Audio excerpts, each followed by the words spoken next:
Do we have some newcomers today? I didn't see you last time, huh? Who are the new?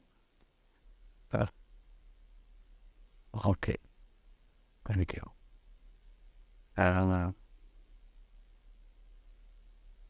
Well, I have to go through a very short summary of what we discussed last time.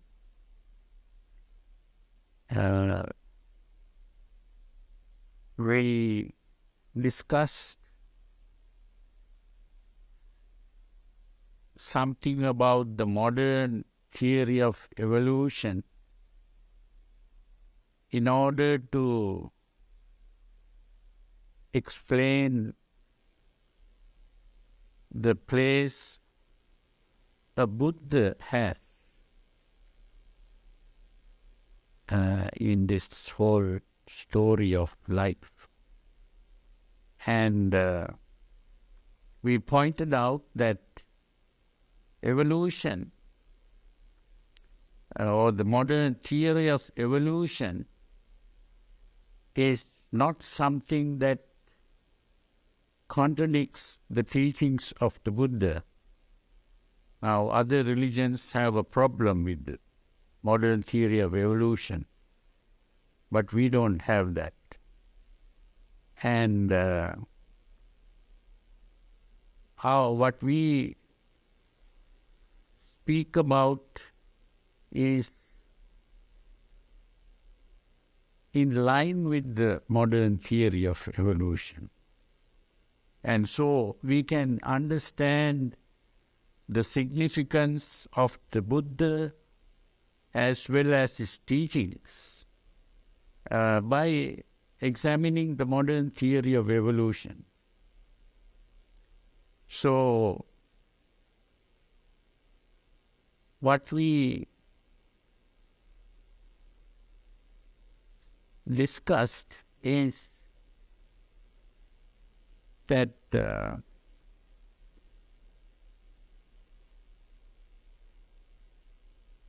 evolution, the theory of evolution is actually the evolution of life. When life evolves, we start with what is called a cell, but actually we don't even start with a cell. We start with a molecule. Now you may have heard of this DNA and RNA and things like that. This particular molecule started due to the presence of the necessary conditions. The important thing is that everything that happens in the world today, or even before, or at any time, it depends on the presence of the necessary conditions. And this is today called determinism. The word determinism is different from the word predeterminism. We are not talking about predeterminism, which means there is some ultimate beginning and some God or some person is, some creator is determining what is going to happen. That's not the meaning. Determinism means that for anything to happen, you need the presence of the necessary conditions. When those conditions are there, that thing happens. Like a flame. For a flame to occur, even if you strike a match and you get a flame, there are certain conditions necessary. You need what you call gunpowder or whatever that is in the match should be there.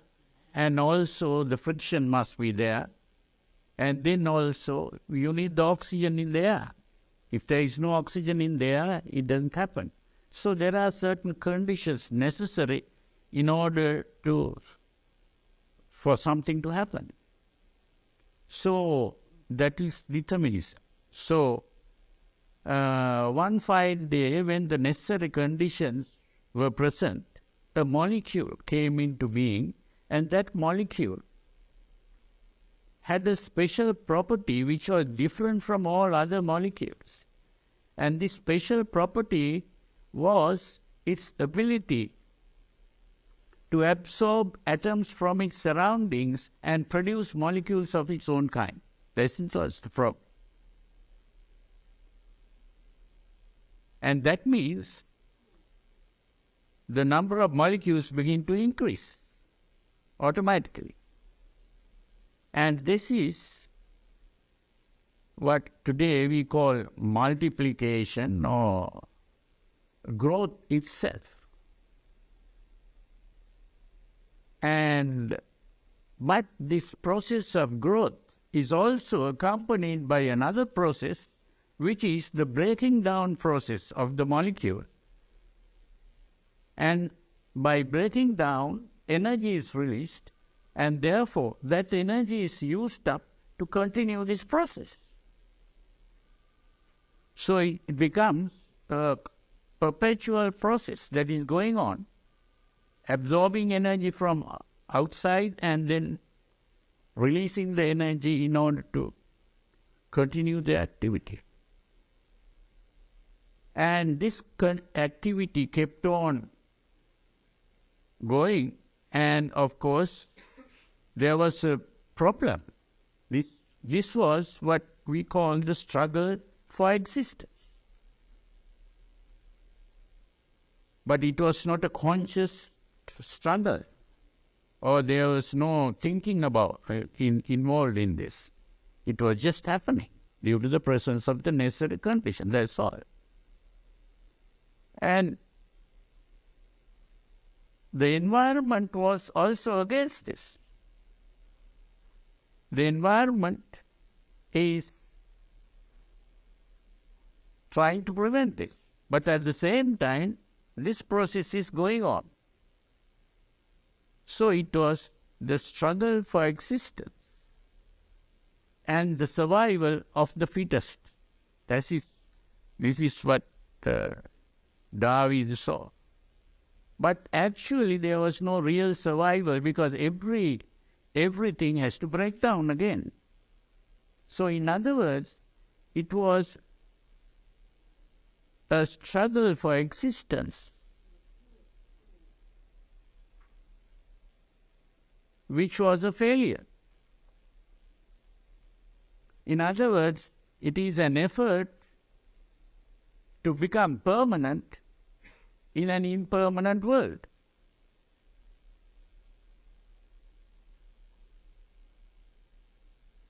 But there was an appearance of permanence, because every time an individual dies, new individuals are being formed. Like the water in the river. The water flows out and new water comes in from the other side. And so we think the river is always there. So there is an appearance of permanence, but there is no real permanence there. There was an appearance of existence, but there was no existence. No real existence.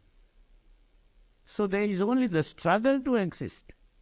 It's a struggle that is continuing.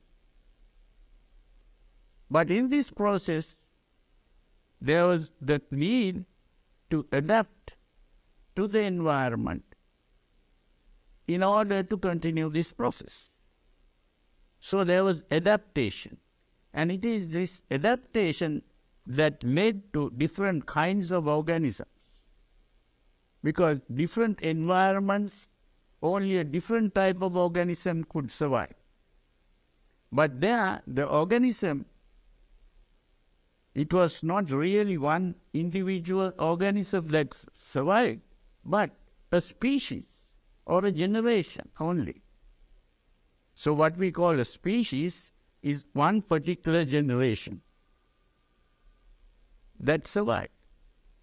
But still it continued in this way, and ultimately what is called the human being came into being. So, originally it was a continuation of what is called life. Life is this activity, this struggle to exist. That's all there is in life. But a new thing came into being through the process of adaptation, and that new thing was what is called sensitivity. Sensitivity. The sensitivity was there earlier also, which means that there was an ability to identify the surroundings in some way. But as the process of evolution took place, cells were formed, and cells are units of molecules, several molecules in a cell, and these cells then began to form tissues, and the tissues began to form organs, and the organs began to form organisms as an individual organism.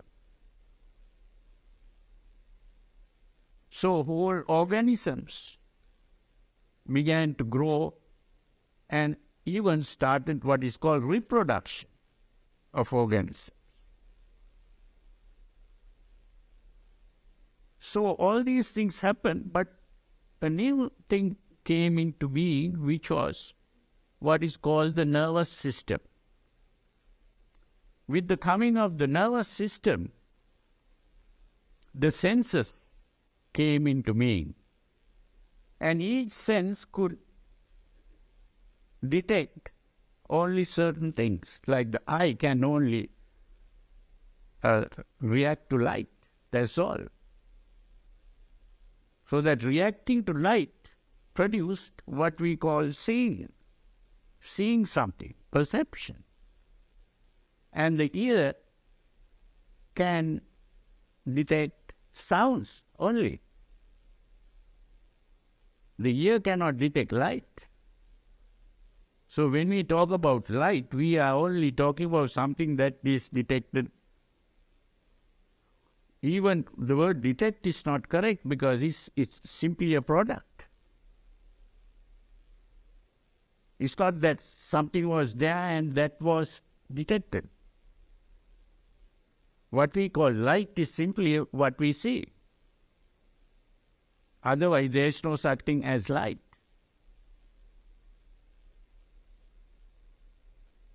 Only something comes and stimulates the eye, and that's all.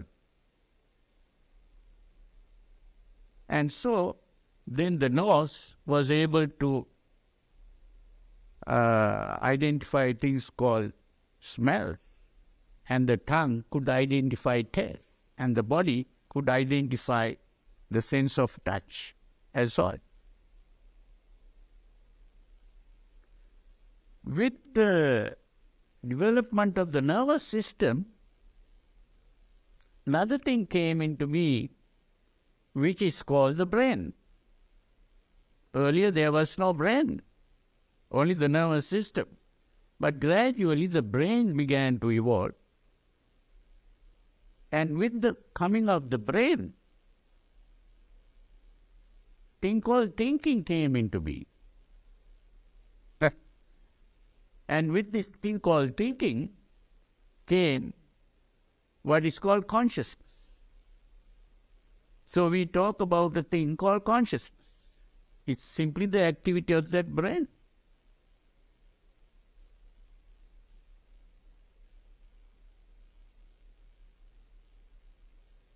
So with the coming into being of this consciousness,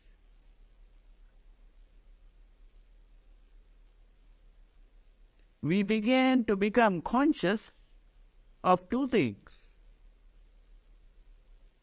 the world around us and a self.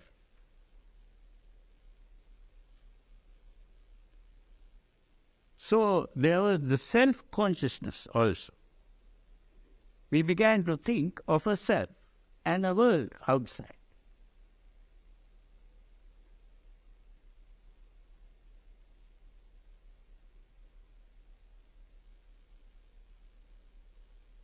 And then, of course, started more things where the self and the world came into relationship. In other words, emotions, emotional relationships. We desire the pleasant things, hate the unpleasant things. And then we become attached to things. We begin to say, this is mine, and that is yours. And then, you see, all kinds of relationships, not only relationships, now people started fighting also. All kinds of problems came into me, wars came into me, crime came into me. And now the human existence became a problem also. Not only just a problem where we have to find food, we also want to reproduce, find pleasures, and then at the same time we are trying to fight with each other. And now we are even in the fear of some nuclear war where the whole world will be destroyed. And we are also building things. One special thing that the human being had beyond the other animals was this ability to make things. The human being became what is called a tool maker. Now, birds also build nests and things like that, but still, the human being could do better things than that, using that thing called intelligence. And this is why now we are in fear of destruction, complete destruction of the whole world. So you see, all these problems came up, but at the same time, we are also aware of this, and we become frightened of this. And we think we have to do something about this. And we are trying to preserve ourselves again. Still we want to survive. We don't like to die.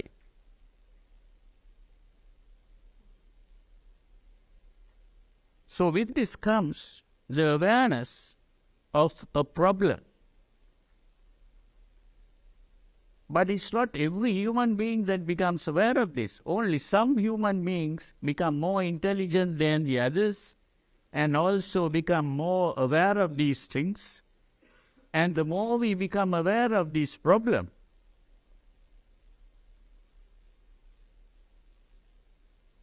the more we find ways to solve these things also. So, it is as a result of this evolution of the human consciousness and the thinking process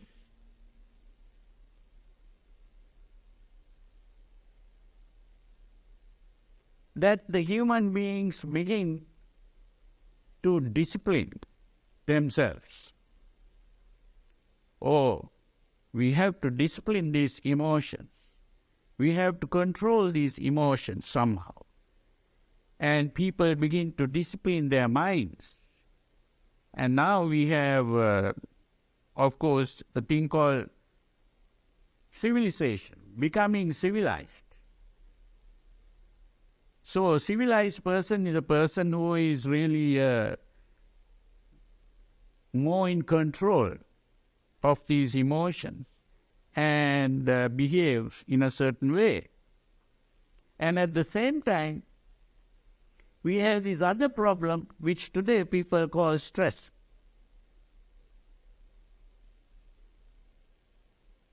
This is why Freud wrote a book called Civilization and Its Discontents. And today people are talking about stress management. Not only talking, they are spending a lot of money on this stress management. So why? Now people are becoming aware of the problem gradually. So the more people become aware of the problem, we are approaching the Buddha's way of thinking. Gradually people are becoming aware of these things. And the Buddha really is a person who gradually began to evolve the mind. The mental process was evolved. It was not only the Buddha. During that time, there were many yogis in India who were practicing this meditation, what we call meditation today.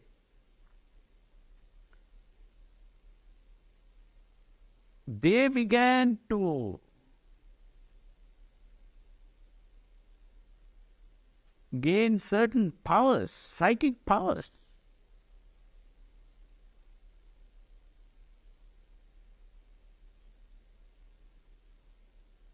If you begin to purify your mind, now even when we read the Christian Gospel, we see Jesus Christ having certain powers which people thought they were miracles coming from God. But when we look at it from a Buddhist point of view, these are not miracles. These are psychic powers. We don't say that Jesus didn't have those powers, because we hear of those powers here, where not only the Buddha, even his disciples had these powers. These are certain psychic powers which are called pancha abhinna. Abhinna. Abhinna means super knowledge. Abhi means the super, and jna means knowledge. There are 5 kinds of super knowledges. What is called iddhi, vidya, dhyan, iddhi. The iddhi, the word iddhi is something like a potential or potentiality, which means a certain power. It's a psychic power. And that potentiality was, if you want, you can become invisible. Whenever you want, you can become invisible.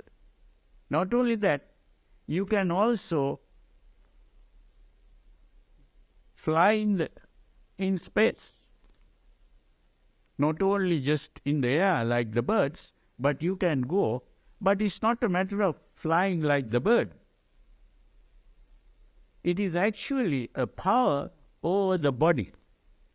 How the mind has a power over the body to gain control over this whole mechanism. Now, we have to understand this, we have to look at ourselves in a different way. That means when we see an object, what we see is not an object that is there. When we see something, it's simply light coming and reflecting on something and coming back to our eyes, and as a result, a picture is formed in our inside. And it is this picture that we are seeing.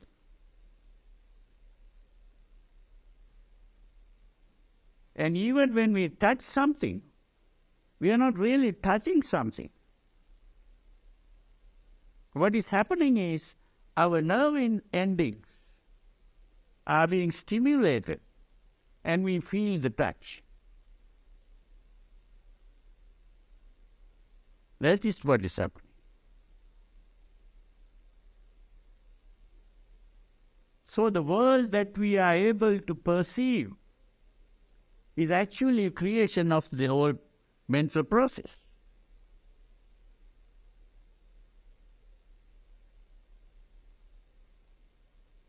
So when we think of the body, our own body, we are doing the same thing. We are aware of the body in the same way. Now today, scientists, of course, speak about the thing called matter. And matter is found in three forms: solids, liquids, and gases. A solid can be turned into a liquid, like ice becoming water,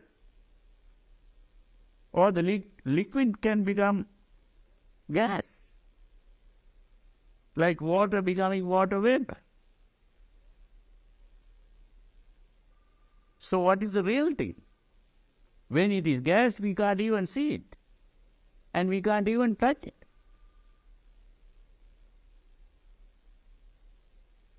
Now, when the mind is fully evolved, the mind can change the body into liquids or even gases. That's the point. And not only that, now today people have another form of matter. That I learned recently when I spoke to a school boy. They were learning another thing called plasma.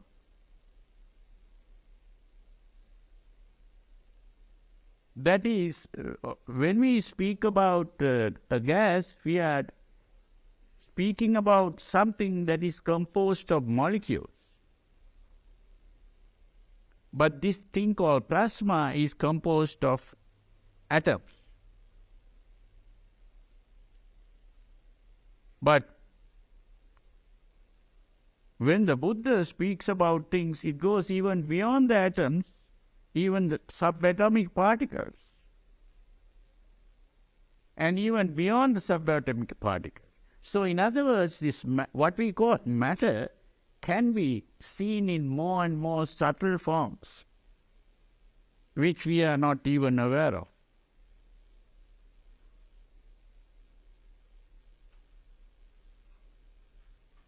So it is by turning the body into very subtle forms that the Buddha can travel.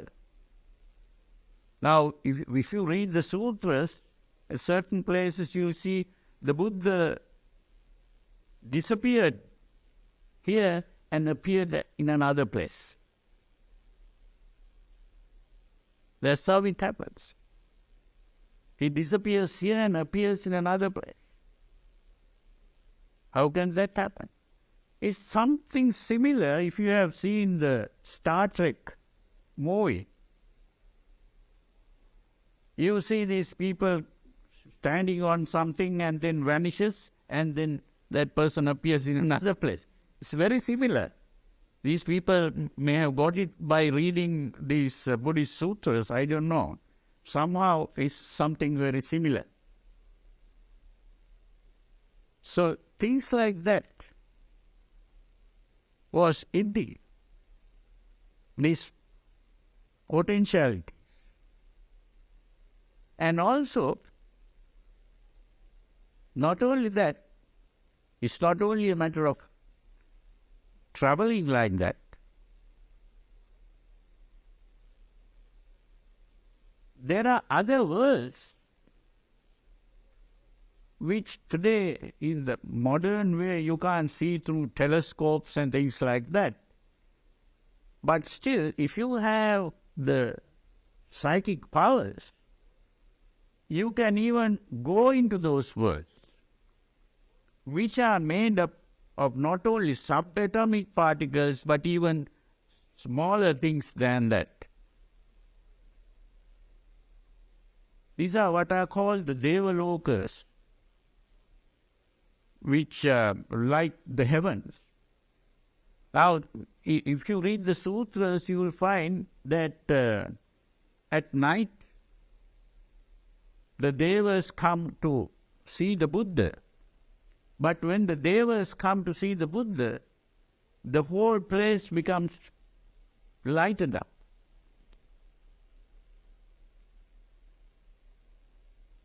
And we think the Devas came with some kind of light or something. It's not that. Light was the Devas. They came in the form of light. They come in the form of light, but then they can take a human shape and become visible to the human being. They take a different form. Now there is one of the sutras, a Deva comes and takes a form for the Buddha to see, but he tries to stand, he can't stand. Then the Buddha says, take a more solid form. And then he takes a more solid form, and then he is able to stand.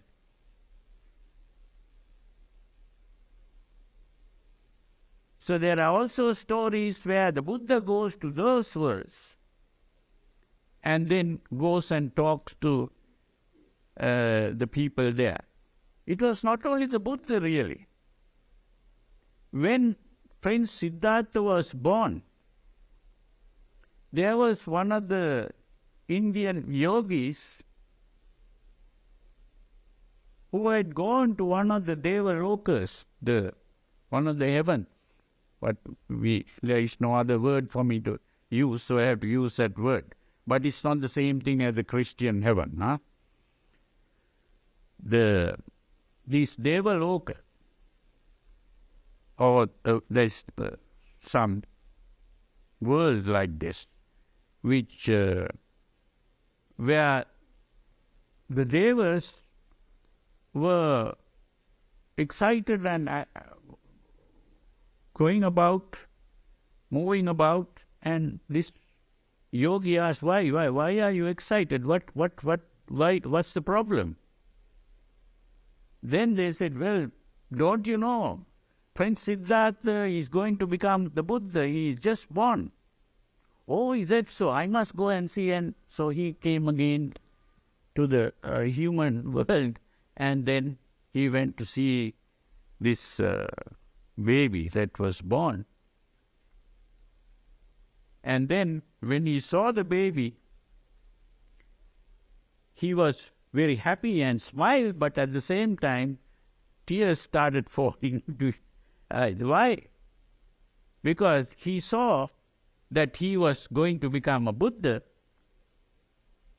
so he was happy. But at the same time, he saw that he was going to die before he becomes a Buddha. So he will never see the Buddha. And when he dies, he is going to be reborn in a very subtle form of another kind of world, where in that kind of world, you exist not in the form of physical matter. You exist only in the form of energy. That's a different kind of world. And once you are in that world, you can't come back to see the Buddha. So he was very unhappy because of that. So those things we will be discussing later about those worlds, but I just mentioned this for you to understand the psychic powers, which is a power of the mind over matter really. And therefore, people could become invisible, they could even multiply themselves, like say, if I had this power, I'll be able to produce more bodies of the same kind, so you will never be able to recognize who the real person is. It's like that.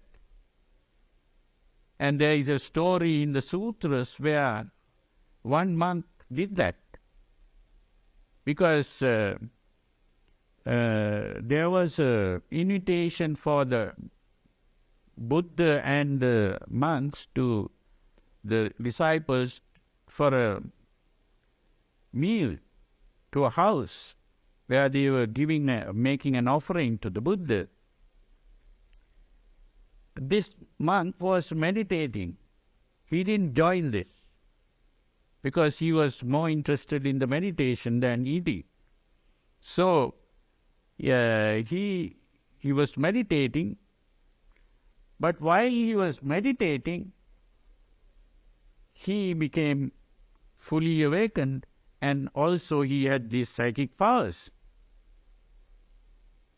And so the Buddha said, well, there is another monk who is not present today. You have to invite him. So those people came back to the monastery. Some person came to take him. And when he came, the monastery was full of monks. So he went back and told the Buddha, the monastery is full of monks like this. So the Buddha knew what it was. So he said, you go and invite the first person that you meet. And then, of course, he went and did that, and then this monk came. So this was just a thing that he did to, of course, just for pleasure, I suppose. He just did that to experiment with himself. He was doing that. And so what all this means is that it is possible to do things like that when you have these psychic powers. So there were so many people, the yogis at that time, who had certain psychic powers. But even if a person gets those psychic powers, they are not fully awakened. This is why, even with the psychic powers, there is something more to be done. That's not the ultimate. So what we have today in the movies, like Superman. Now Superman is supposed to be doing certain things. Now, there, of course, the Superman is seen as some person who came from another planet or some other place. But what this means is that the human being can evolve to a level like that. And not only that, can go even beyond that. Now, this is only one of those 5 psychic powers that I just mentioned. Iti, the superpowers. But then there is another one called Pubbe Nivasanusati Jnana, which means the ability to recall the past. And in recalling the past, you can recall previous lives, millions and millions. The Buddha could recall without end. And another power is what is called the divine eye. This divine eye is simply something like telescopic vision or microscopic vision or X-ray vision, where you could see through a wall or anything and see at a distance, see minute things. So that kind of power of the eyes. And then divine ear, which means hearing sounds which normally people can't hear. Now, modern scientists are aware that there are certain frequencies in the sound, and we can only hear a certain range of frequencies. Beyond those ranges, we can't hear. Sometimes what animals can hear, we can't hear. And sight is also like that. The frequency of the light waves, we can't see beyond violet and red. The ultraviolet and the infrared, we can't see. So, but when you develop the psychic powers, you are able to see these things and hear sound. That's the divine eye and the divine ear. Then you get what is called the parachitta vijnana jnana, which means to be able to read others' thoughts. You can tune, like tuning the radio to receive certain frequencies. You can tune your mind to receive the other person's thoughts.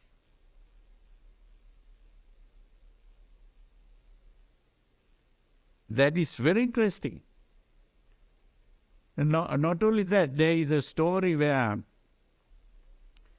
in one of the sutras, the chief disciples of the Buddha, Moggallana and Sariputta,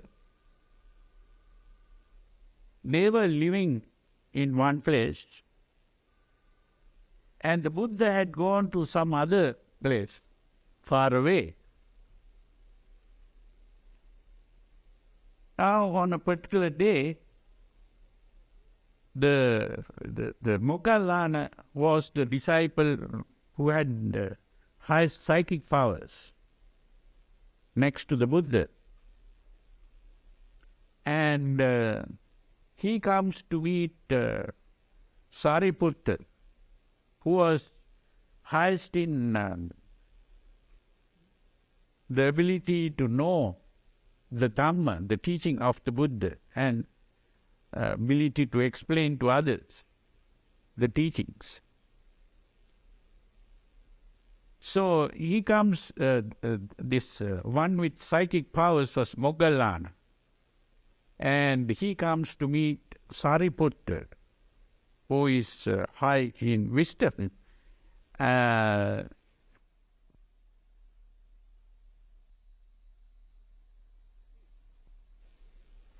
And very calm and serene. Did you have a conversation with the Buddha? He said, yes, I had a conversation with the Buddha. But how come you are far away? For Buddha is far away. Did you travel to where the Buddha was? Or did the Buddha travel to where you were through psychic powers? No, I didn't travel. A Buddha didn't come to see me, I didn't go to see the Buddha. Then how did you speak? Well, the Buddha saw me, I saw the Buddha, and I spoke, and the Buddha heard, and he spoke, and I heard. You see, it's more like this telephone with the TV part, where you can see the person also. Now we can do it through the computer. It's a thing like that. So those things were also done at that time. It was possible to do things like that. So these are some of the psychic powers you can gain when you begin to evolve.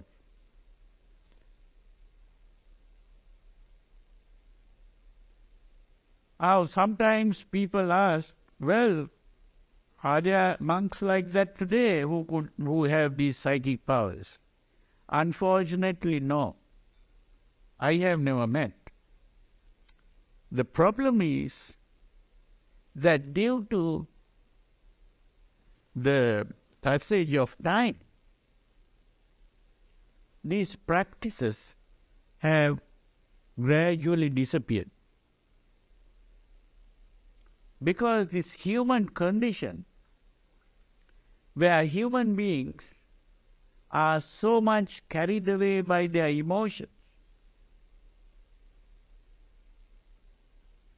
they are not able to control themselves, they are not able to give up these emotions, they are not able to give up attachment.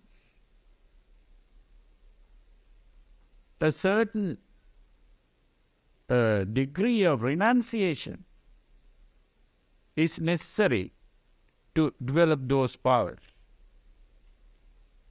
And that renunciation very difficult for people to do. But people cannot get out of this worldly, sensual way of living. You have to come out of this through meditation. You have to reach a certain level of tranquility of mind before you can get those powers. Today is a great effort. There are monks who try hard, but they can't reach that level of tranquility. Partly because the teaching of the Buddha has almost disappeared. The original teaching, the modern teaching of the Buddha that you find in the form of Theravada, Mahayana, or Vajrayana, all these forms of Buddhism are really adulterated forms of Buddhism, not the pure teaching. This is why I made a great effort to discover this original teaching. I did a lifelong research. I have understood a few things, but not everything. So this is why we need more people to get interested in this research, if possible, to get back this original teaching. But very few people, I have not met another person yet, who is interested in sacrificing his whole life to get into this. This is the problem today. So, that's the problem. But in any case, still the teaching is there, at least in the books. Anyone who is interested can. But that person has to change his way of living completely to do it. And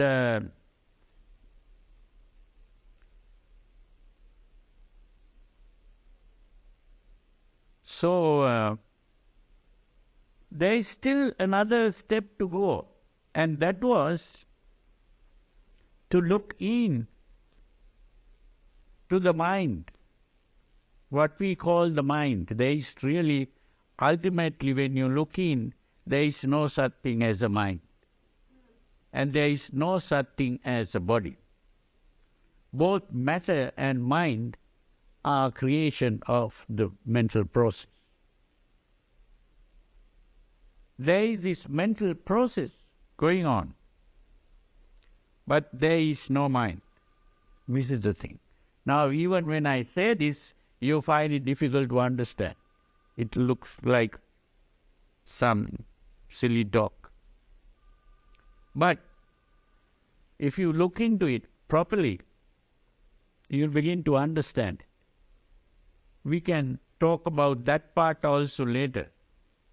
But this is only just the beginning. I am talking about how a Buddha, ultimately by becoming aware of this whole mental process, how the mental process is creating the whole world, and also the self.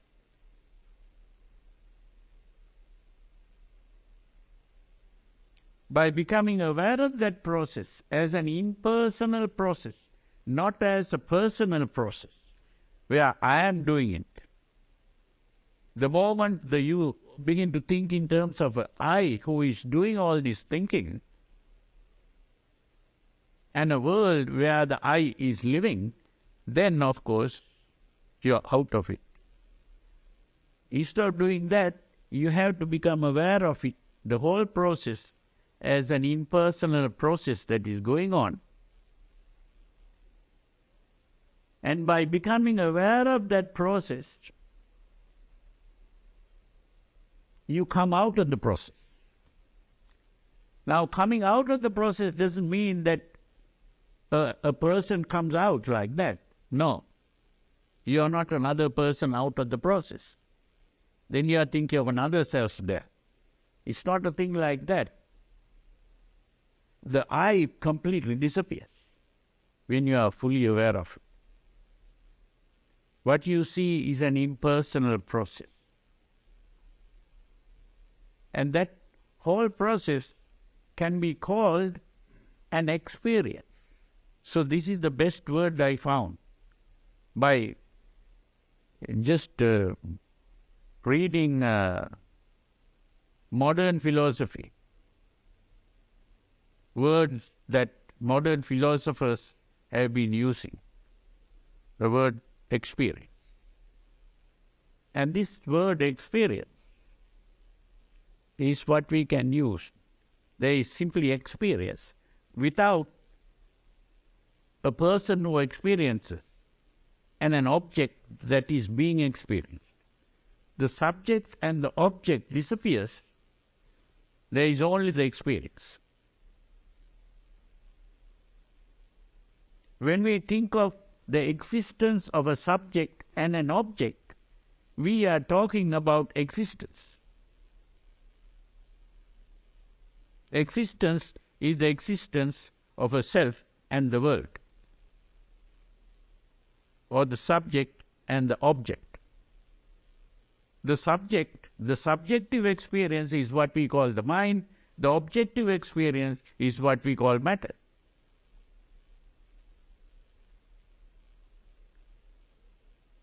So when we are able to become aware of the experience only as an impersonal process, we are out of experience, of existence.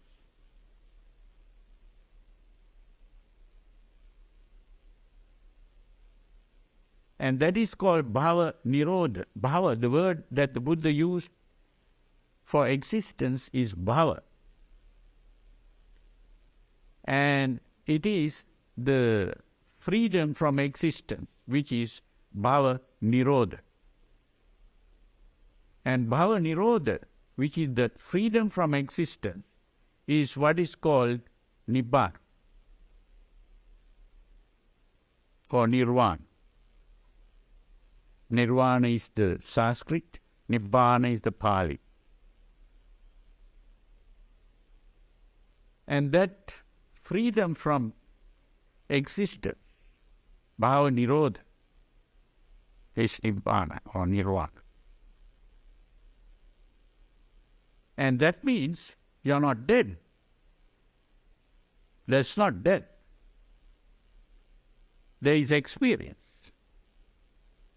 going on. But you are free from death. Because you can't die if you don't exist. Existence and death go together. They are not the opposite. Now, normally people think existence and death are opposites. They are not opposites. Death is a part of existence. What we call existence is actually a change which starts from birth like a wave and ends at death. So the end of this thing called existence is death, and the beginning is birth. From the time we are born, we are changing. growing old. So the aging process is what is going on. Beginning at birth, ending at death. In between is aging, which is a change. So the baby that is born is completely changed when the adult comes in. And the old person that dies is a completely transformed person. It's a complete change. There is no real existence here. You might call it life. Life is just a changing process. So it's the changing process that is going on. There is no real existence. And if there is no real existence, there can't be real death. So this is also immortality. So nirvana is immortality. That people are seeking. But it is not eternal life.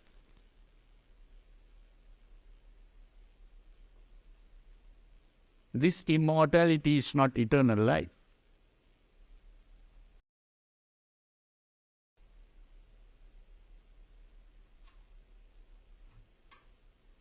So, this is what a Buddha is.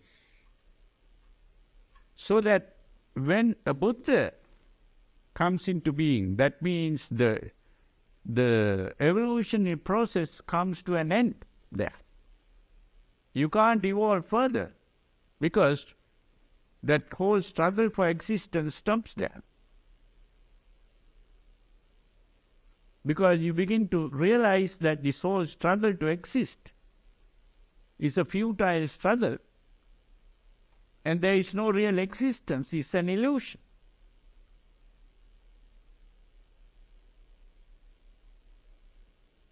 So when you are free of that illusion, that's the end of all suffering, that's the end of all existence, and that's the end of all death also.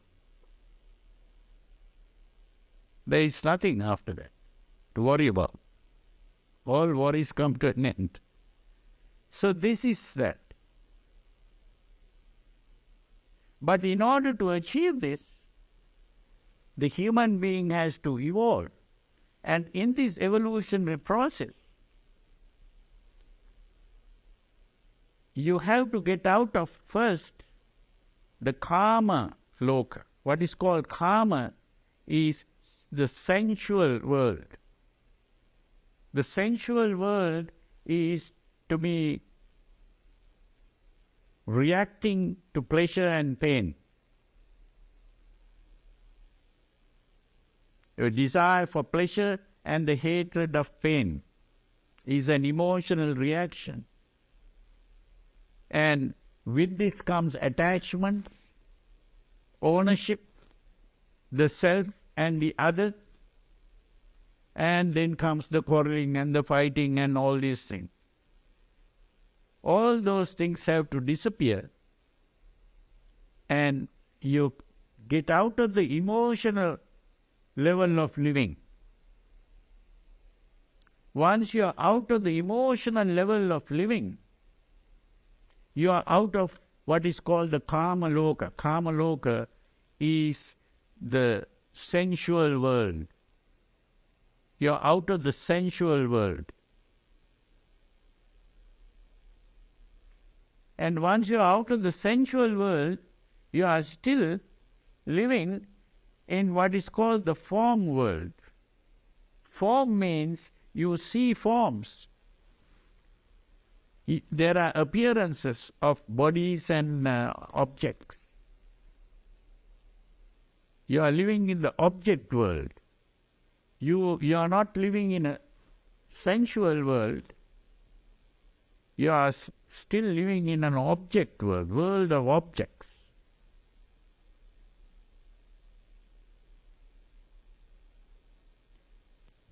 You have to come out of that object world also. That means when you begin to see how the objects are created by this mental process. You are able to see how you begin to see things. Because as I said earlier, these are only creations of the mind. When light falls, we don't know what light is, but when you begin to see the thing called light, so we call it light. But it comes in the form of waves. But there is also a theory. A theory that has been formed to explain that process. When we talk about waves and frequencies, these are all mental creations again. These are ideas. So we are making use of these concepts in order to understand things. So every time we understand something, it is a concept. We can't get out of concepts. So when we begin to see that properly, all objects also disappears.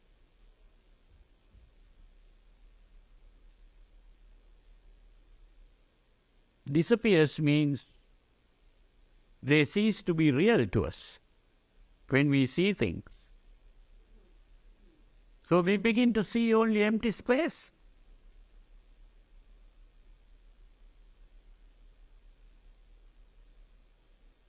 When we are free of the object world,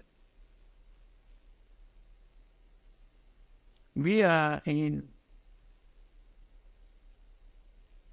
the formless sphere. The formless sphere. That means there are no forms. Then the time comes when we can get out of that also. Also the formless. Because we begin to see, even to think of the formless is another concept.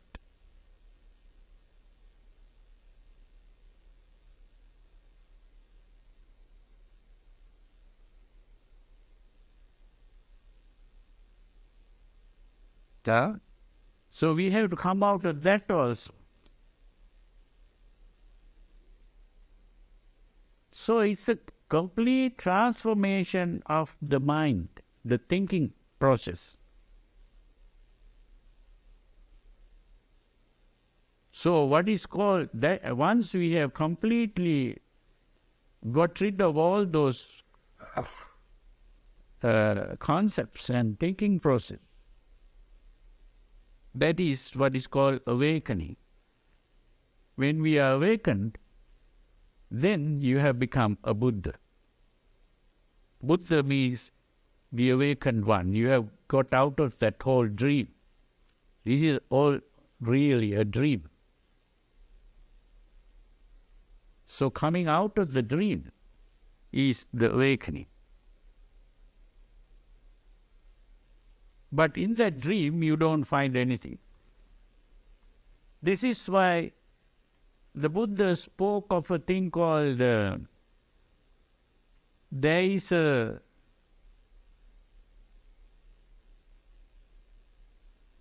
there is no word I can use, like a sphere or some kind of experience where there is no earth, no water, no fire, no air, and no sun and moon, and there are no planets, there are no human beings or animals or anything, and that is Nibbana. He says that. So people think, oh, this is just a mystical expression, and so he must be talking about some God. So this is how some people try to understand. But that is not what it is. It is a complete emptying of the mind. This is why that was called sunyata. Sunya means emptiness. empty. It's an emptying, a process of emptying the mind. But once you empty the mind in that way, you can still come back to the ordinary world. You're not going to stay there forever. You can come back to the ordinary world and communicate with other people. But at the same time, you are aware that that is not the reality.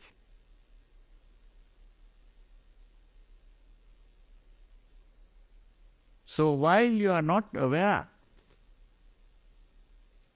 of this, while you are still aware that it is not so real, but still you can be in that unreal world in order to communicate with others and help others also to get out of it. That is what the Buddha did. But without yourself getting out of it, you can't help other people, because you don't know what it is. So only once you have understood it yourself, that you can help others. Now, when a person takes a vow, I will not attain nirvana till all beings have attained nirvana, you will never attain nirvana if that way. You have to attain nirvana before you can help others to attain nirvana. You can't help other people without attaining nirvana yourself.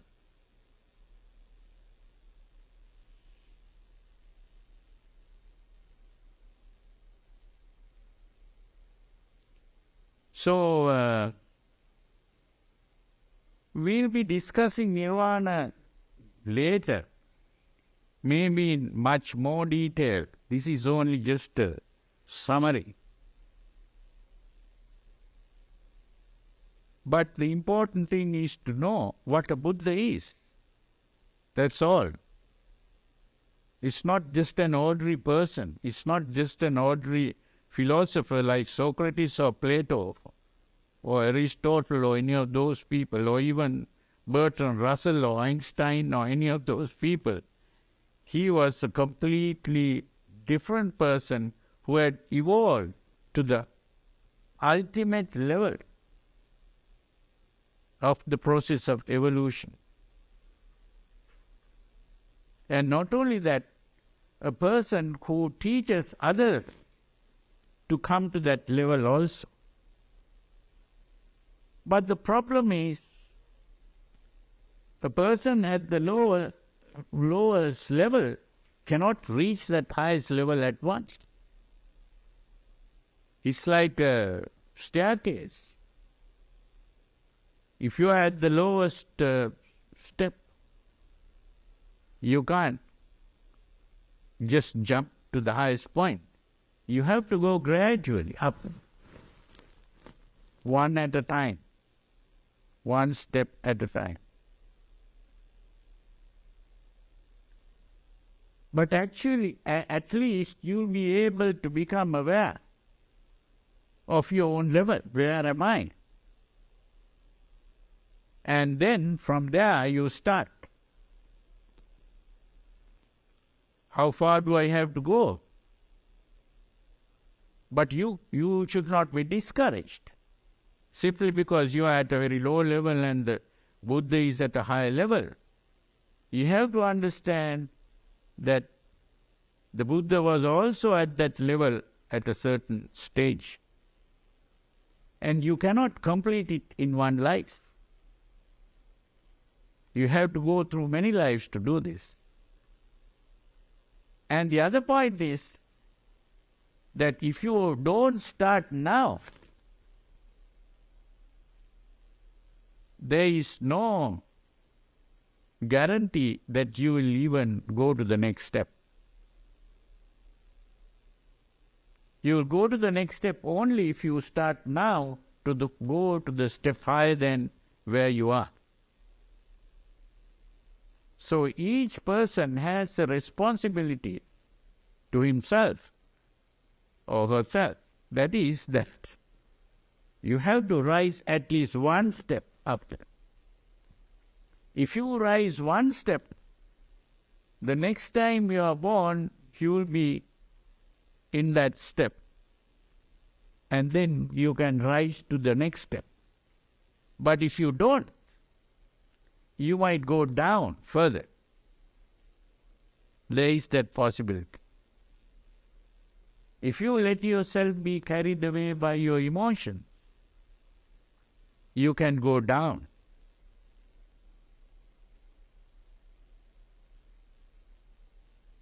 This is why a Buddhist is expected at least to practice the 5 precepts. The 5 precepts are connected with our social relationships. That means we are trying to get rid of our selfishness.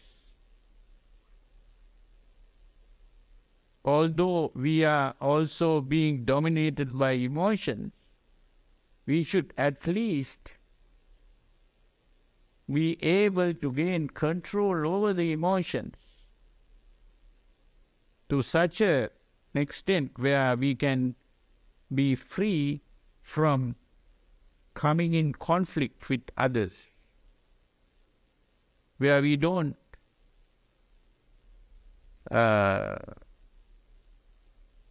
hurt others with our behavior, through our behavior.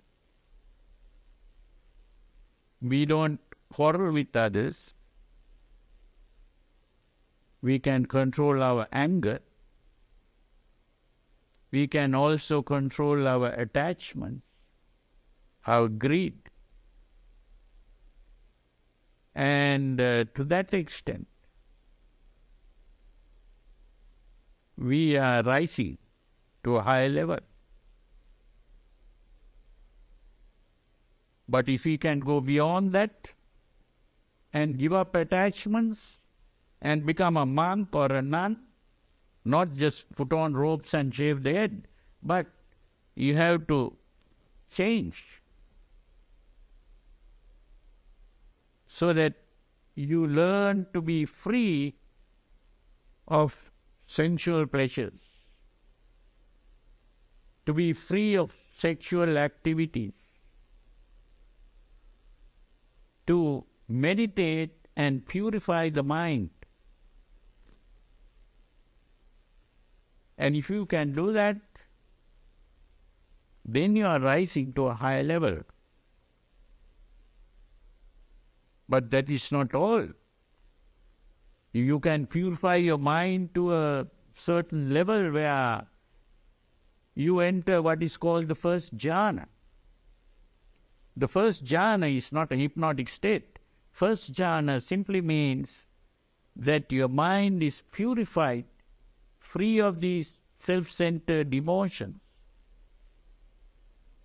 And when the mind is purified in this way, you begin to feel very happy.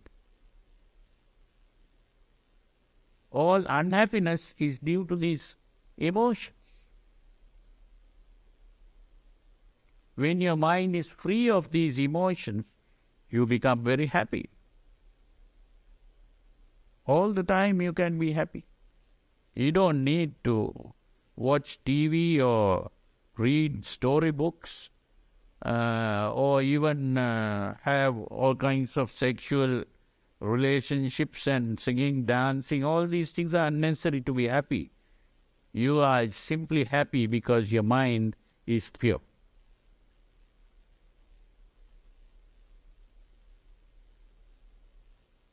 And you're happy, free from worry, free from anxiety, free from fears.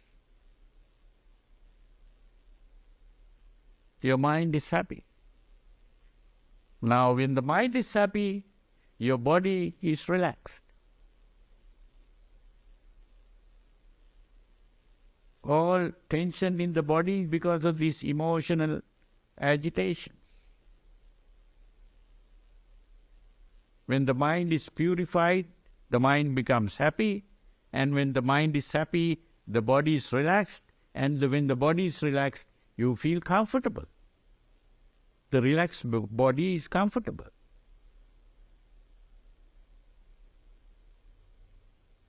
And when the body is relaxed, the mind is tranquil. We don't have to take tranquilizers to do this.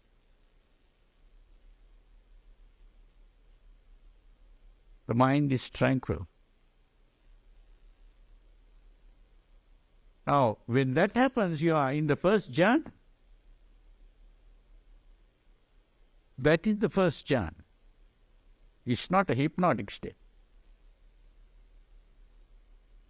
You can be in that state and communicate with other people also. And you are fully conscious and aware.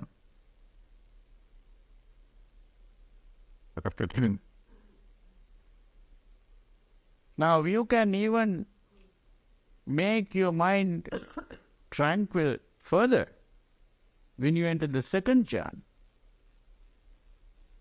Entering the second jhana is when your thinking process begins to become calm, where you don't form concepts.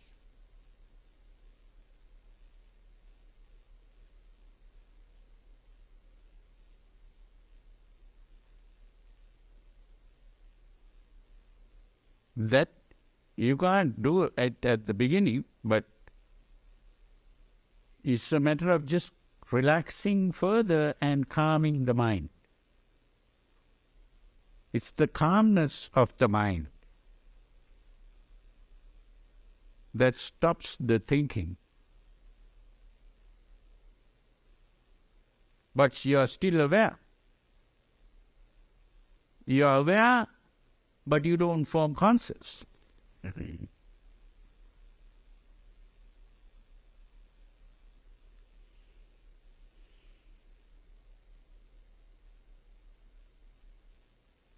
You experience a sensation.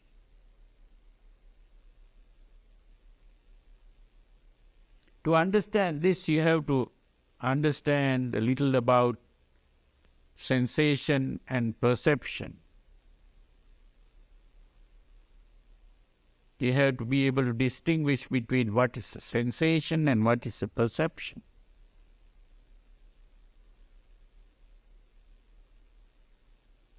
Now, when you see something, just the seeing itself is not seeing an object. That's the important thing to understand. When you see, the first thing that happens is you are seeing only colors. You are not seeing objects. The moment you are seeing an object, you have formed a concept.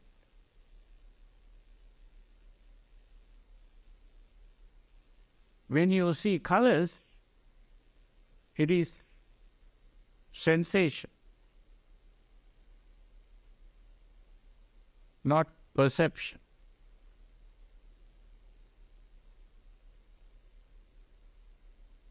Huh? What's that? Fear. Here. Well, you can call it the level of purity, yeah. But now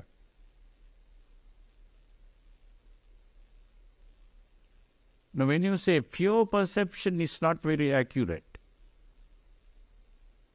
But if you say a sensation, if you use the word sensation and perception, that distinguishes it. But it is all a level of purity.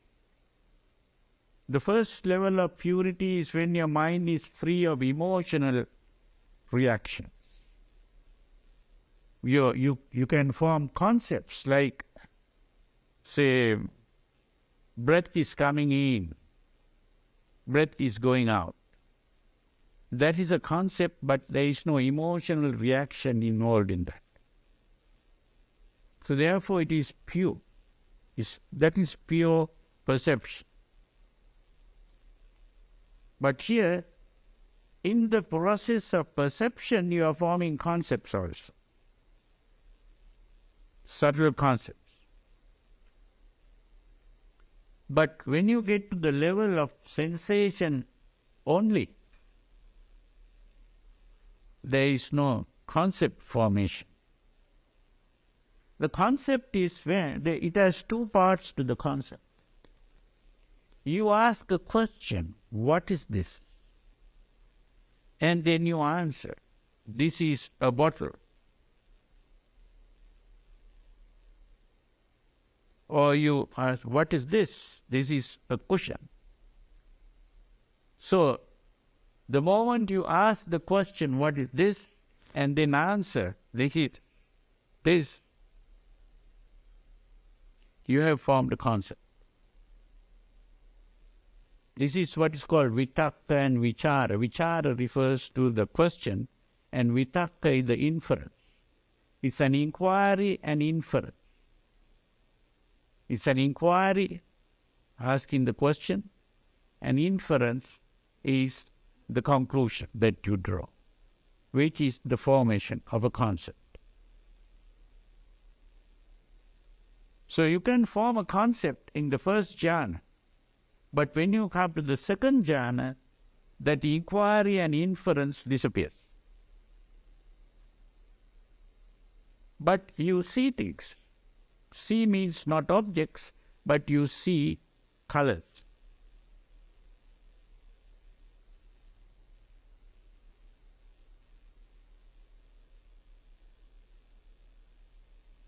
Well, it's like drawing something. I draw a circle on a board.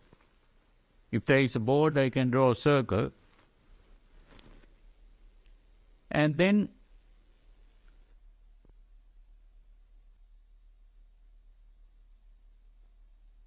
that circle, the dots and the line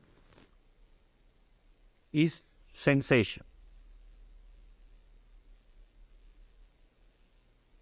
But the moment you say it is a face, you have formed a concept. You have seen an object. That seeing of the object is the formation of a concept. Right? That's how it goes. So the sensation only in the second jhana. When you come to the third jhana,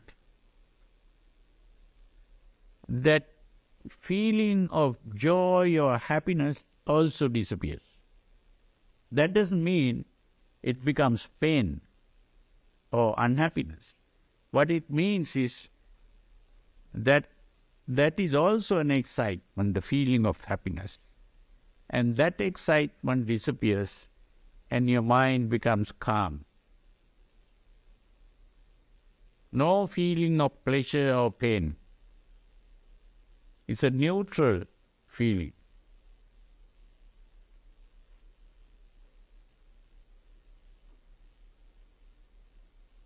And even the feeling, when you come to the third jhana, even the feeling of comfort disappears.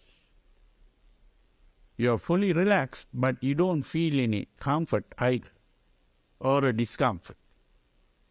You don't feel any comfort or discomfort in the body.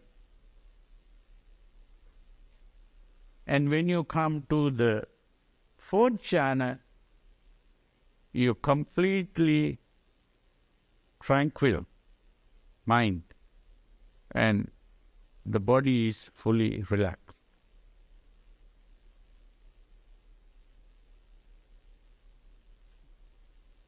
But still, you might see colors and things like that. This is the sensation is going on still.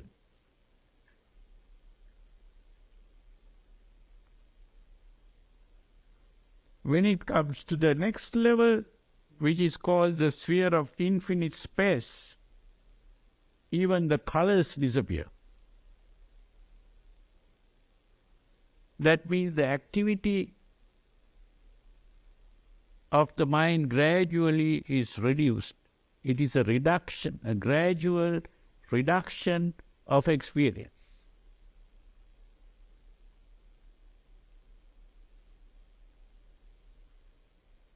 Then from the infinite space comes the infinite cognition.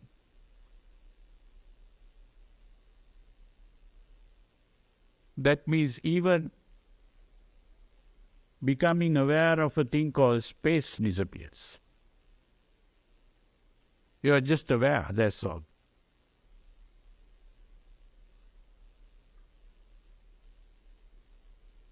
Then you come to the level where you begin to think there is nothing. That's an awareness of nothing. You are aware of nothing.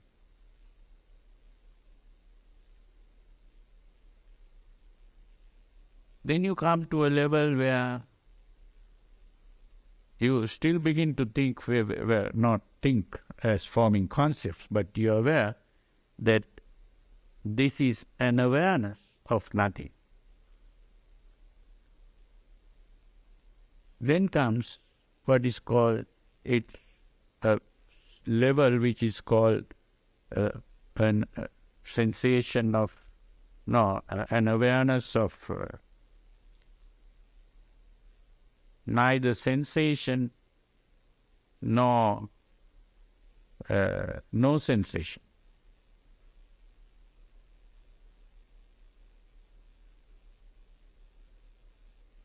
Where you are not able to say you are being aware or we are not being aware.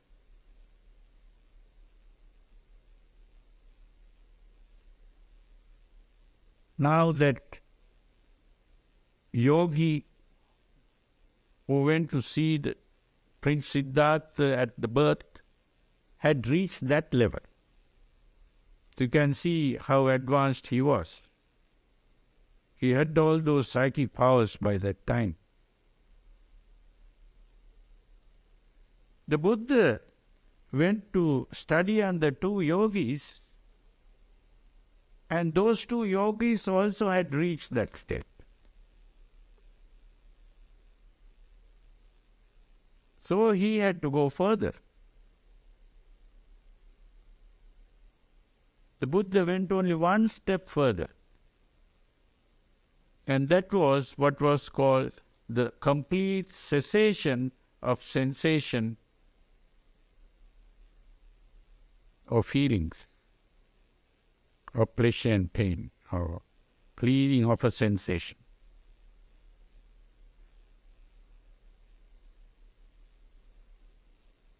Where the mental process stopped completely.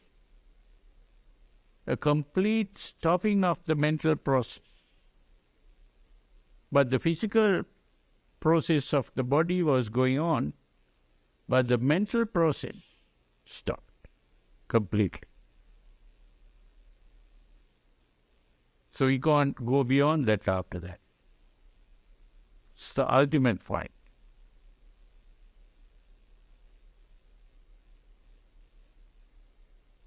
But he didn't remain there forever. He comes back again. It's like climbing down the ladder, coming back again. And as he came back, he began to see that how the whole world was created by this mental process.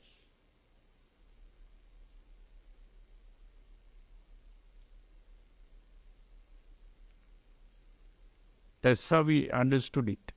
Not as a theory, but as a direct experience. It was not a theoretical understanding of something by thinking. It was a direct experience.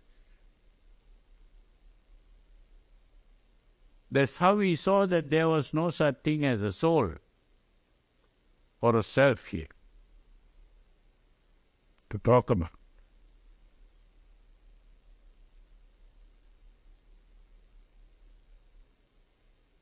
This is why I compare this to a story that I heard in the modern world.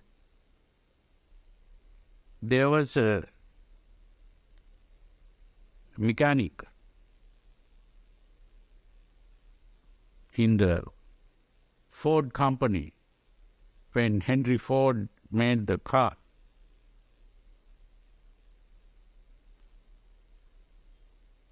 This man, after working there, earned some money and saved the money. And then, with that money that he saved, he bought a new car. And he took it home. So at that time, I suppose, very few people had cars like that. But this man spent all his money and bought this big one car. I think that was the best car made by the Ford company at that time.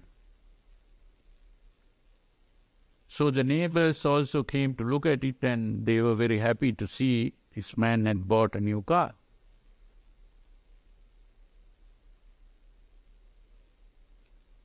The following day, morning, when people came to look at this car, the car was in pieces. There was no car there. There were various parts there in pieces. So the whole night he has been dismantling this whole thing.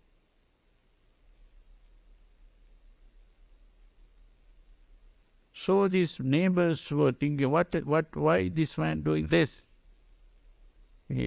Something wrong with him.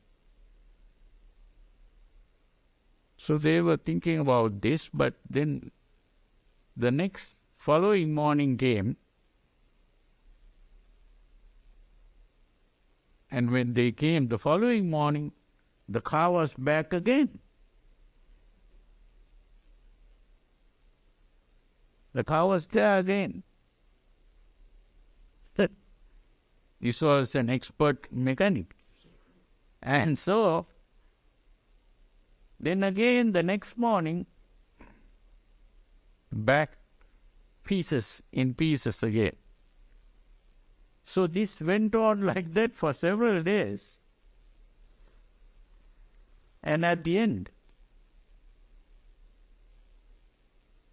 he built the new car.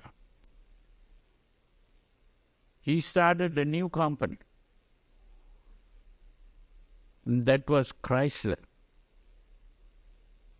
the beginning. So he built a different car,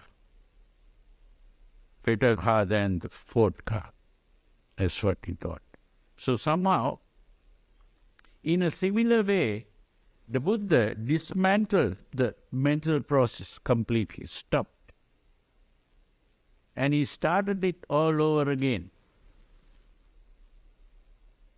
He did this several times like this mechanic. And that is how he understood how the mind is working. That was the origin of Buddhist psychology. But today, Buddhists have completely forgotten this. They don't know about it. But it is there in the sutras. They read the sutras, but they interpret this in a different way.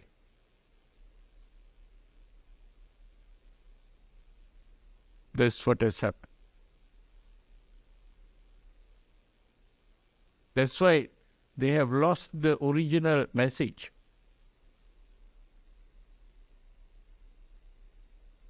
This is why we don't have properly enlightened or awakened people here.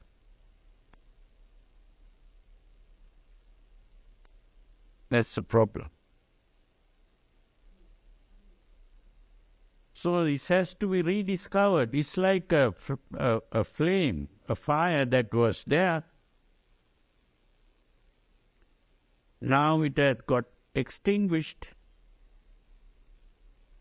But you find the ashes. But you also find a few embers inside the ash. And if you like, some interested person can make use of those embers to light the fire, bring in more firewood and light it up. Very few people are interested in doing that. They look at the ashes, they think this is Buddhism. They don't get any benefit from it properly. And they go away. And this is what has happened today. So if any one of you are interested, this is the time to do it. So the thing is that we need young people to do this, because this will take a long time. Old people also can do it, try it. But we don't know how far, because the minds, when you grow old, the mind stops being so active.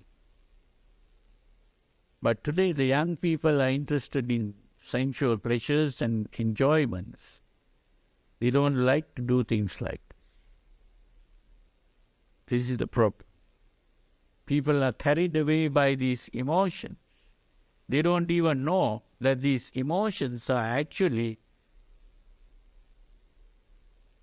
doing damage to their whole system. You see, emotions have been useful for animals to preserve themselves. It's the same evolutionary process. But when it comes to the human being, there is a special faculty. Because of the evolution of the brain, there is what is called the cerebrum. And it is the cerebral part of the brain which does the thinking. That is the special thing that the human beings have, but they use this thinking also by making all these modern technology or use of the brain. But that brain is now also being used to make the nuclear weapons, and ultimately the world can be destroyed by it. That's the problem. So, but that same brain can be used for a better purpose. That is to examine yourself, what you call yourself, and your mind. But that can be done only by calming the mind, not by being carried away by emotion. Freud was one person, one psychologist who became aware of the problems of this emotion. Emotional problems he was trying to deal with.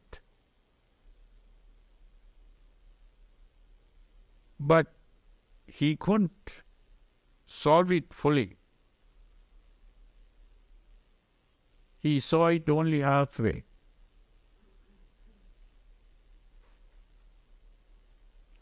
But it is very important for the modern psychologists to become aware of the teachings of the Buddha properly.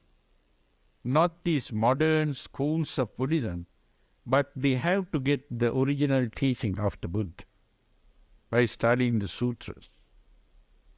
Not the Mahayana sutras.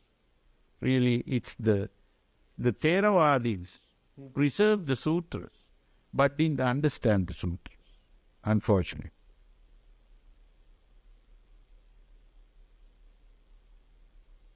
but they have preserved it. So any intelligent person can go and study those sutras. But there are difficulties also because of the translation. You have to go to the originals. And the difficult thing is a dead language now. So you have to pass all those difficulties before you can get. And at the other problem is that your mind has to be also matured to a certain level before you can understand. And that maturity can be obtained today by studying Western philosophy, Western science. Is good. With that knowledge, and also with some experience in meditation, calming, tranquilizing the mind, it's possible to understand this thing to some extent. But still, because of the translations, which can be misleading, a person can go astray.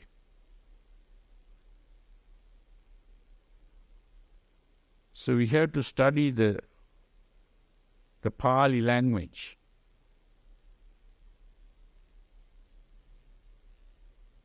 And read between the print also.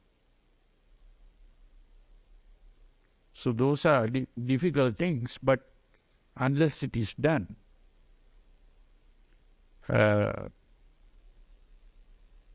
thing is we might not be able to fully discover the original teachings. I have done a lot of work on this. I don't say that I have done everything. So we need more people to come and do it. So I think we'll bring this to an end. We are almost 6 o'clock. So if you have any questions to ask, I would be very happy to answer. Okay.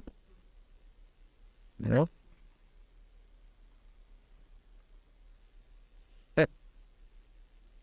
Yeah. Well, where will we get to really good translation? I mean, you talk about problems as language. Where will we get? You said that a lot of the problem is language. Where would we get a really good translation of the sutras? Could you recommend anything? Well, it's a good question,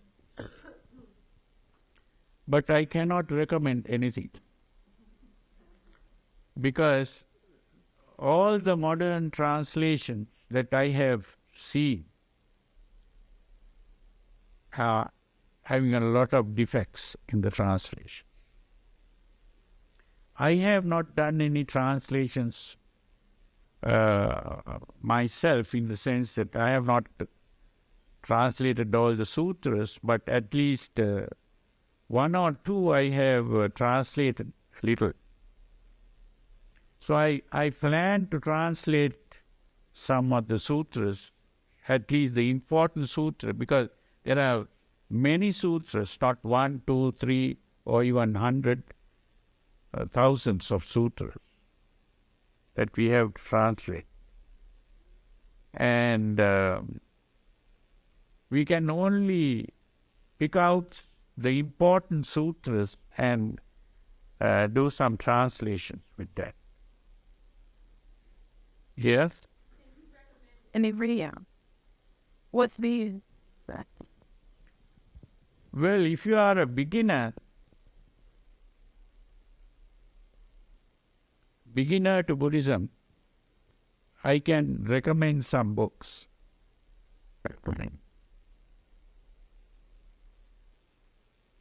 The first book to read I think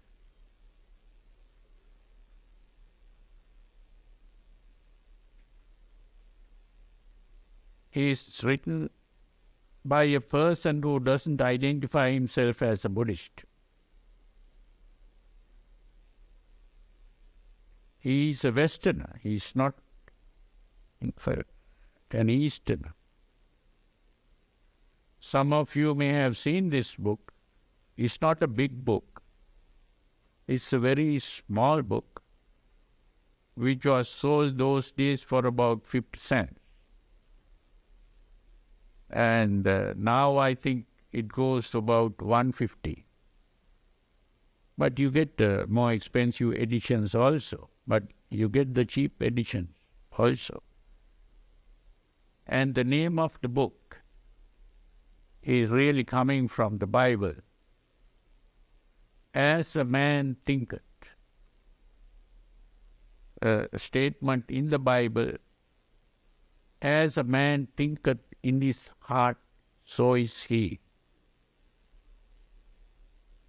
But he starts with a quotation from the Buddha. The first verse in the Dhammapada.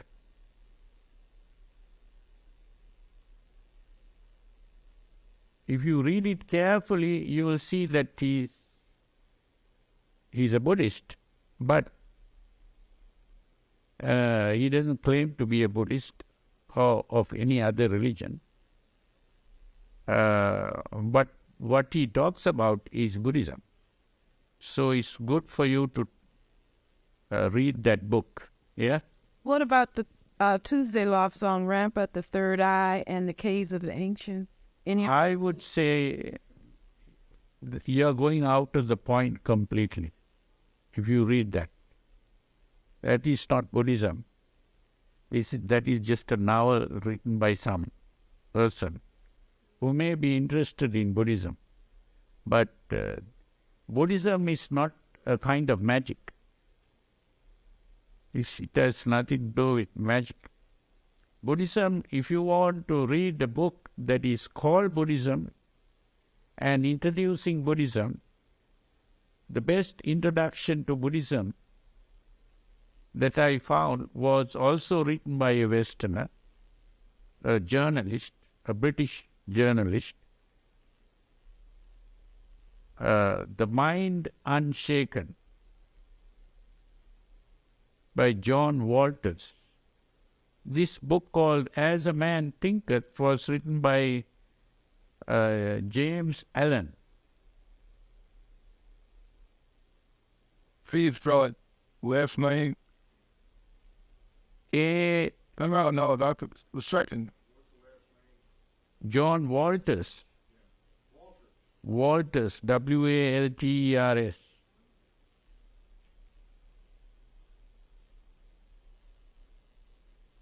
Then if you want to examine Buddhism further, I would recommend another book which was written a long time ago. The author is dead. And this is written like a gospel. So he calls it the Gospel of the Buddha. Paul Carruth. Carrus. Carruth.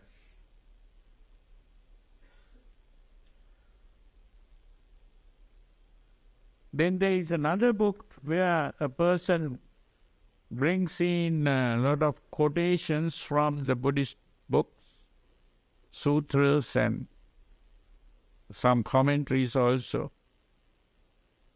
It's called Buddhism in Translation by Henry Clark Warren.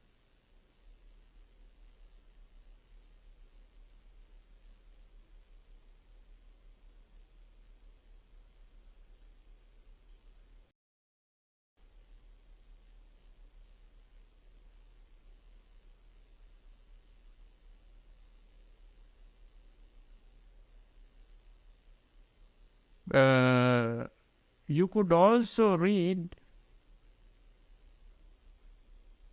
another small book written by a German monk.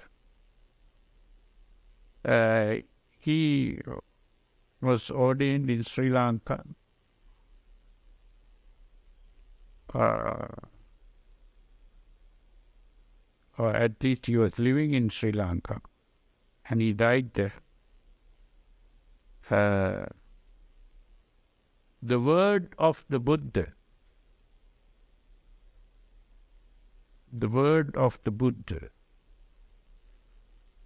Jnana Tiloka Tera, Jnana, the N should be like the N with the wave in the top, Jnana Tiloka.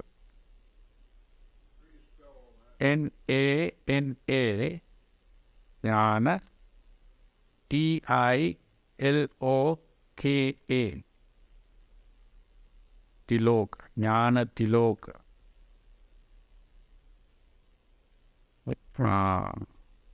And of course, there is a title which is not the title, the title for the person, Mahatera. Mahatera means the great elder. Maha, M-H-A, Maha, Tera, T-H-E-R-A.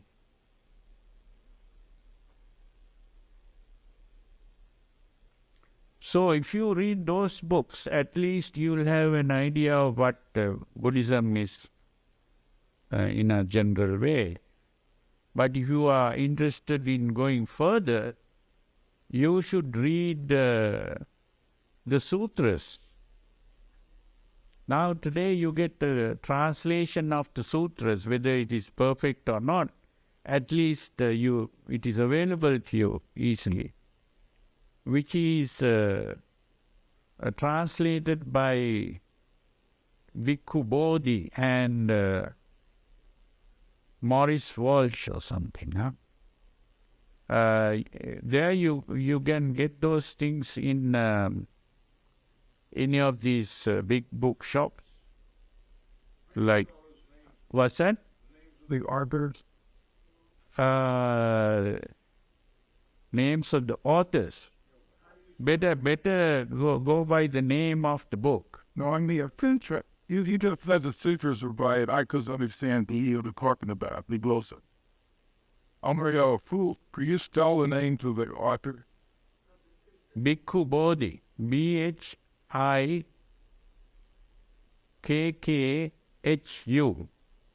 Bhikkhu. Bodhi. B-O-D-H-I. I heard somebody else. Maurice Walsh. M-O-R-R-I-S. Maurice. Walsh is W-A-L-S-T-S.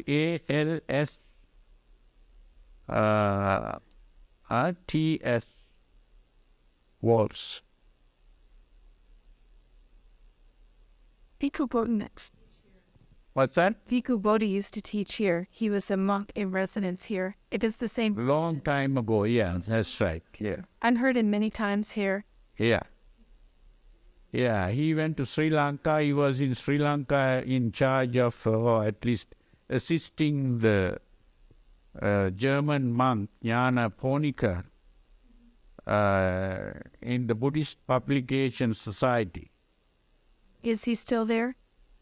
No, now he has come to the States. He's now somewhere in New Jersey area. Yeah. Yeah.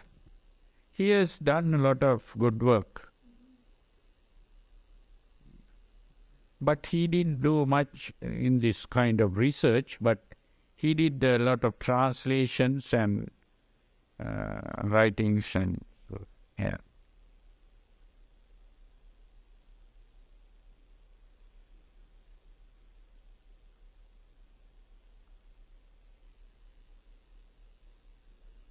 Yeah.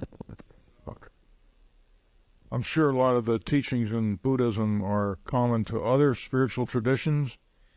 For example, in Christianity, do you see anything comparable to Buddhism in Christianity? Any of your readings or anything like that? Well, that is also a good, interesting question. I don't like to talk much about these things because I might displease some other people. But if you want my frank opinion, I would say when I read the Gospel, which are supposed to be the teachings of Jesus Christ, I see Buddhism in that. So I would say Jesus was a Buddhist. But the modern Christians are interpreting the teachings of Jesus using the Old Testament thinking, and so they have brought Judaism into that. And so the modern Christianity is really a kind of Judaism. That's how I see it. But the teachings of Christ was Buddhist. Because I'm also, I didn't write it, I'm planning to write a book on the Gospels to show that what Jesus was talking about was Buddhism. When he said he was the Son of God, he was not saying that he was the son of Jehovah, who was the God of the Jews. It was a different God that he was talking about. And that God, you could say, is a Buddha. But he was not really referring to the Buddha as a person there. He was really, what he was saying in these words, actually, that the God and the devil are within the human being, every human being. All that is good within is the God within.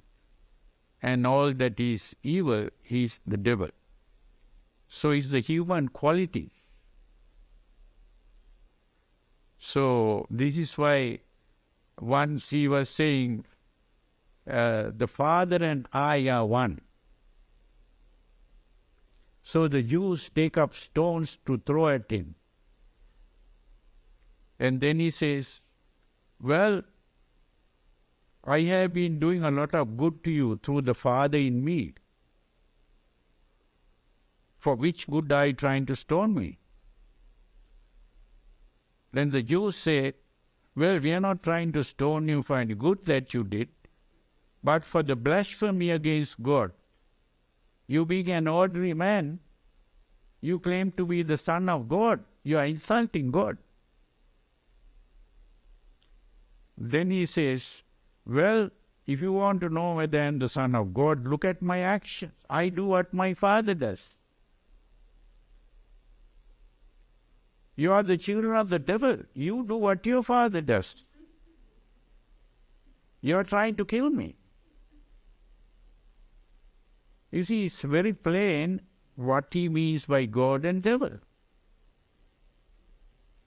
And on another occasion, he says, there are some people who criticized him for preaching on saving some people or healing people on the Sabbath day.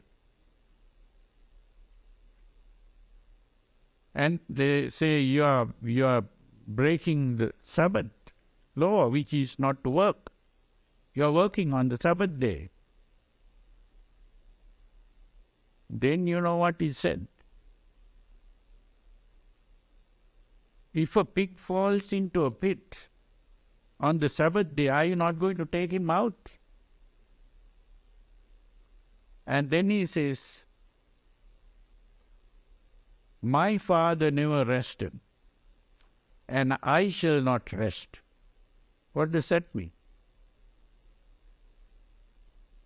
Now the father of the Jews created the world in 7 days and rested on the 7th day, created the world in 6 days. So he says, my father never rested, and I shall not rest. So that is plain that he is not talking about this creator of the Jews. There are so many things like that I can quote to show that Jesus was talking about something else. But the modern Christians believe that he was the real son of Jehovah.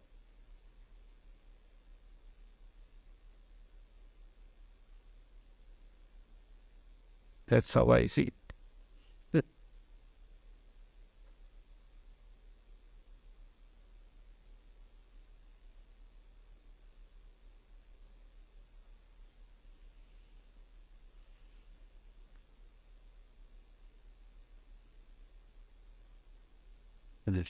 You have a question?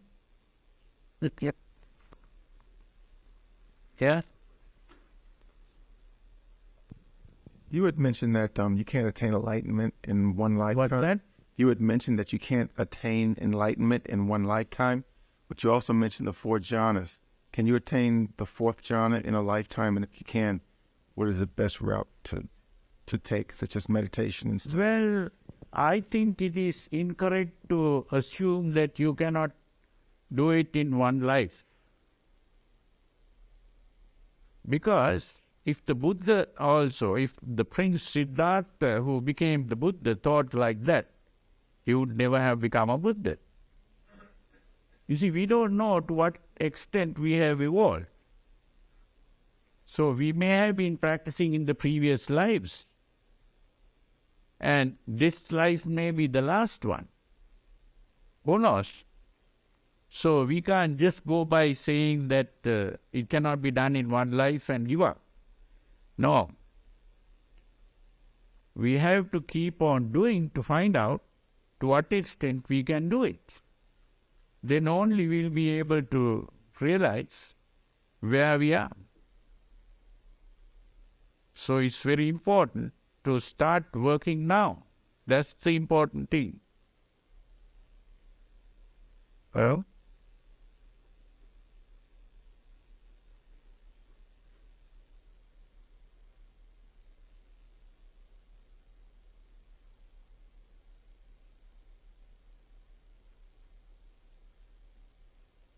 yeah, if you have any questions, don't hide it. Just come out with it.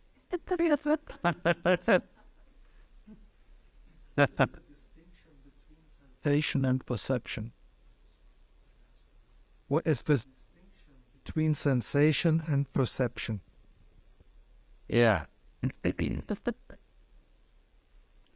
That's also a very good question. The problem is you have to be able to understand what these two words mean in modern psychology, because these are words used in modern psychology. And we also have to distinguish between what is being happening in the translation. Because people who translated some of the Buddha's teaching use those same words, but in a different way, different from modern psychology. So people become confused as a result. So I will explain how it is explained in modern psychology.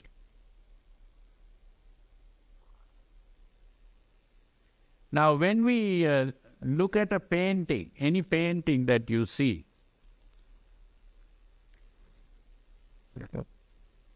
and first understand what the artist who painted that did.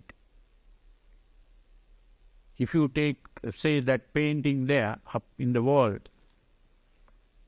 you can see the artist has been putting some white patches in certain areas and some other areas colored blue, some other areas colored black, and things like that, here and there. So when you look at that picture, what you really see is white patches, blue patches, and black patches. That's all that you really see. Nothing else that you see. So seeing that is what is called sensation. Right? But then you think, oh, this is some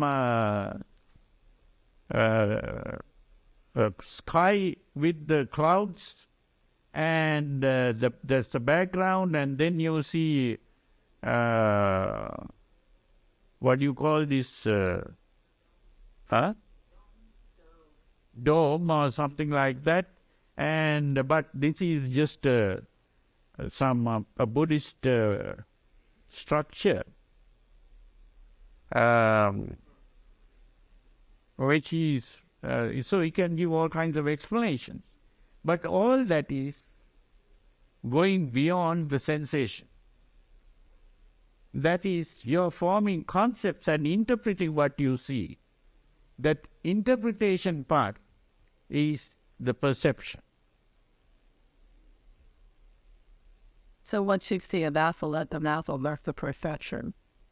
Yeah, if you say, that's right. If you see an apple, it is a perception. But if you say, I see some colors, that is a sensation. That's the difference between a sensation and perception. Did you know that that's the basic premise for teaching an art class, is to really teach seeing sensation?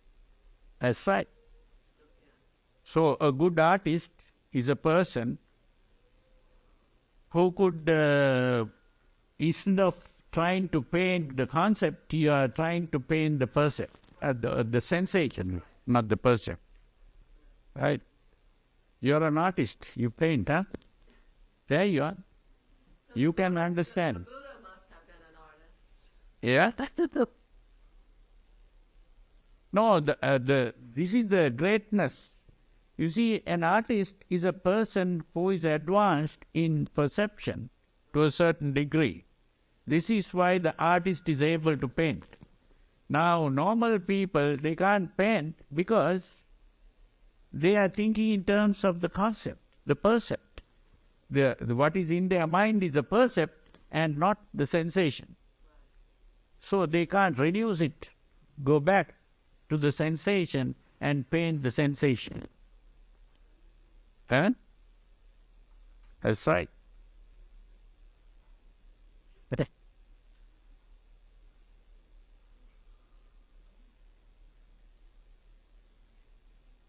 And I have seen I like that just using lines.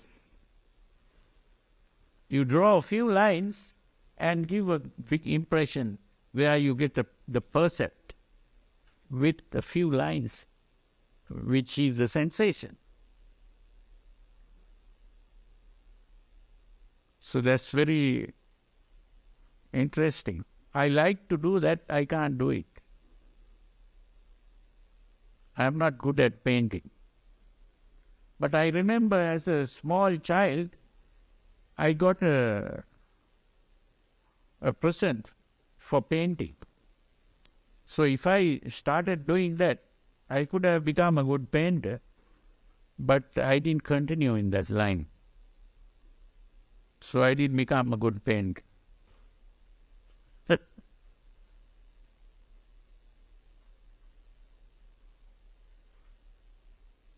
I have one applied stone on the curiosity. Yeah. Do you care to comment on what you see as the future of Buddhism in America, in the Western world, what the future of Buddhism is?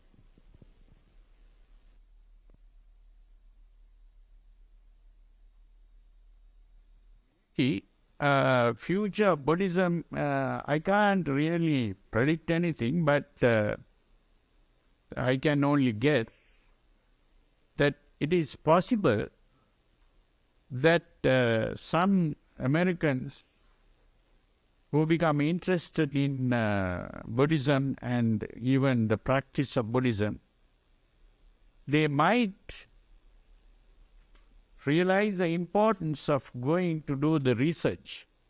Today people don't do research because even the people who try to do research, they get involved in all this whole mass of literature coming from the East, you see, and they get mixed up. They never study Buddhism and try to study the sutras properly. And there is a great difficulty because of the translation. And also learning a foreign language is also very difficult. So a lot of problems like that. So maybe someday some person might get at least some closer. But this is why I have to write what I have found, and people can make use of that to go a little further beyond that. That's how I see.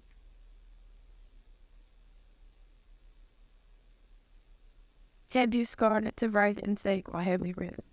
Have you written any books or any? Yeah, I have tried, and so far I have been writing a lot of articles and also giving talks, and I have also written small booklets, but I have not written a big book other than just recently we produced a book called Awakening Meditation. Okay. Are you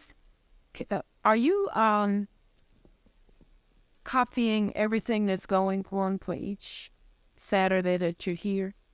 Yeah, we are making a copy, yes, but we have to edit that and properly get it properly done, and then we can sell it here. We plan to sell it if possible. Huh?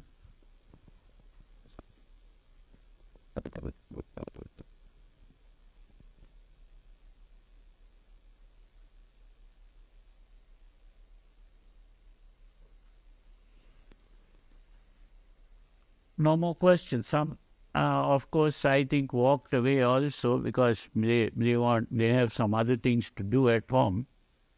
So we'll bring this to an end, huh? And so we are very happy to have you here, and so yeah, you could also make your donations. We have that box. We have the box here. And so I will also chant a blessing to bless you, to bring you good health, happiness, and progress in your practice. Listen with devotion, with your palms together. Bhavatu sabba mangalam rakhantu sabba devata sabba buddhano bhavena sada sotti bhavantu te.